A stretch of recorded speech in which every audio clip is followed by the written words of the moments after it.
Hey guys, happy Wednesday. Halfway through the week already. Okay, so today's chapter is called The Padawan Bites the Dust. I'm not sure at what point that night Augie had cut off his Padawan braid or why that made me really mad. I had always found his obsession with everything Star Wars kind of geeky, and that braid in the back of his hair with his little beads was just awful. But he had always been so proud of it, of how long it took him to grow it, of how he had chosen the beads himself in a craft store in Soho. He and Christopher, his best friend, used to play with lightsabers in Star Wars whenever they got together. And they had both started growing their braids at the same time.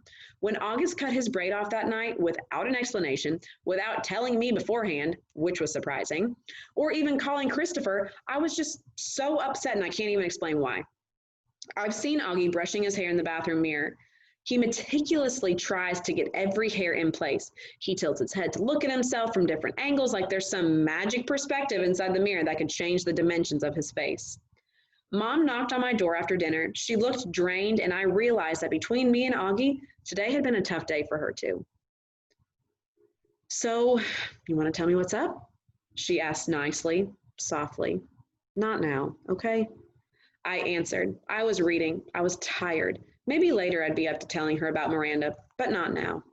I'll check in before you go to bed, she said, and then she came over and kissed me on top of the head. Can Daisy sleep with me tonight? Sure, I'll bring her in later. Don't forget to come back, I said as she left. I promise. But she didn't come back that night. Dad did. He told me Augie had had a bad first day and Mom was helping him through it. He asked me how my day had gone, and I told him it was fine. He said he didn't believe me for a second, and I told him Miranda and Ella were acting like jerks. I didn't mention how I took the subway home by myself, though.